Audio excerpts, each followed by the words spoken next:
আসসালামু আলাইকুম বন্ধুরা। তো একটা গুরুত্বপূর্ণ বিষয় সেটা হচ্ছে যে একটা সম্পত্তি নিয়ে মামলা চলমান থাকলে আপনি যদি সেই সম্পত্তিটা বিক্রয় করে দেন, দলিলটা বৈধ হবে কিনা বা অপর পক্ষ যদি হস্তান্তর করে দেয় তখন আপনি কি করবেন। তো এই সম্পর্কিত সাম্প্রতিক জাস্ট একটা আইন মন্ত্রণালয় থেকে একটা নির্দেশনা আছে, সেটি জাস্ট আপনাদেরকে দেখাবো। এর আগে আমাদের সম্পত্তি হস্তান্তর আইনে কিন্তু বলা আছে যে যদি কোনো সম্পত্তির মালিকানা মূল জিনিসটা সম্পর্কিত কোনো বিরোধ থাকে আর যদি কোনো মামলা বাংলাদেশের আদালতে চলমান থাকে, তাহলে ওই আসলে সম্পত্তিটা হস্তান্তর করা যাবে না, যাকে আমরা লেস পেন্ডেন্স নীতি বলে থাকি। তো আমরা যদি একটু দেখার চেষ্টা করি, তো এখানে যেটা বলা হচ্ছে, যদি আপনারা একটু দেখেন যে আসলে বেশি দিন আগের না, এখানে একটা সূত্র উল্লেখ করে বলা হচ্ছে যে একটা নির্দিষ্ট মৌজার সম্পত্তি যেটা আদালতে মামলা চলমান ছিল, দলিল রেজিস্ট্রি করা যাবে কিনা, অর্থাৎ সাব রেজিস্ট্রারের কাছে যখন উপস্থাপন করা হয়েছিল, সাব রেজিস্ট্রার তখন জেলা রেজিস্ট্রারের কাছে জেলা রেজিস্ট্রার আইন মন্ত্রণালয়ের মতামতের জন্য দিয়েছিলেন। তো সেক্ষেত্রে বলা হচ্ছে যে না, আসলে একটা সম্পত্তি নিয়ে যখন মামলা চলমান থাকবে তখন সেইটার দলিল রেজিস্ট্রেশন করার আইনগত কোনো সুযোগ নাই, অর্থাৎ দলিলটা রেজিস্ট্রেশন করা যাবে না।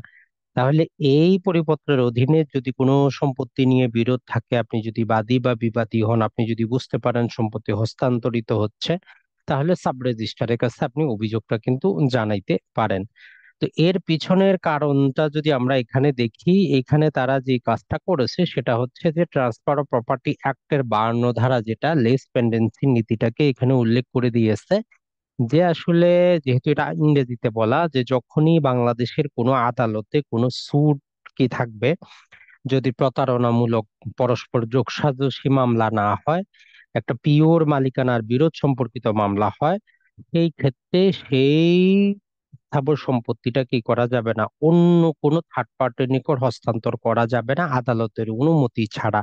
যদি একান্তই কেউ অনুমতি করতে চায়, তাহলে যদি হস্তান্তর করতে চায় তাহলে আদালতের অনুমতি নিয়ে হস্তান্তরটা করতে হবে। এটাই হচ্ছে কিন্তু মূল জিনিস, এই জিনিসটা কিন্তু মনে রাখবেন।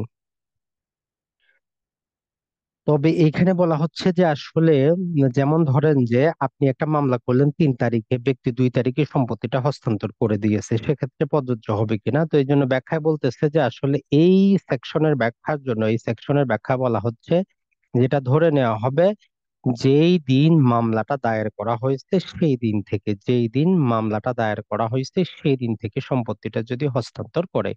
তাহলে আপনি এখান থেকে একটা জিনিস বুঝতে পারলেন, বাদীর জন্য আমরা একটা টিপস দিব, বিবাদীর জন্য দিব। যদি আপনি ওই সম্পত্তি নিয়ে কেউ মামলা করেছে, আপনি হচ্ছেন বিবাদী, তো সেক্ষেত্রে আপনি যদি হস্তান্তর করতে চান আদালত থেকে আপনি অনুমতি নিয়ে হস্তান্তর করবেন। আর অন্য অপরপক্ষ যদি হয়, সেক্ষেত্রে অনেক ক্ষেত্রে আমরা যেটা দেখি বাস্তবে, যে আসলে তারা সম্পাদনের ডেটটা মামলা দায়েরের 10 দিন 20 দিন আগে দেখিয়ে দেয়, যেহেতু একটা দলিল সম্পাদনের দিনই কার্যকরী হয় এবং রেজিস্ট্রেশনের তারিখ থেকে নয়। তো এই জন্য এইসব ক্ষেত্রে বাস্তব প্র্যাকটিসে দেখা যায় যে মামলা দায়েরের 10 দিন 20 দিন পূর্বে ডেট দিয়ে সম্পত্তিটা হস্তান্তর করে দেয়া হয়। যদিও আসলে এরকম প্রতারণামূলক করা জিনিস করা ঠিক না, তবে বাস্তবে এরকমই দেখা যায়। তাহলে একটা সম্পত্তি নিয়ে মামলা চলমান থাকলে সেই সম্পত্তিটা হস্তান্তর করা যাবে না। ভালো থাকবেন সবাই।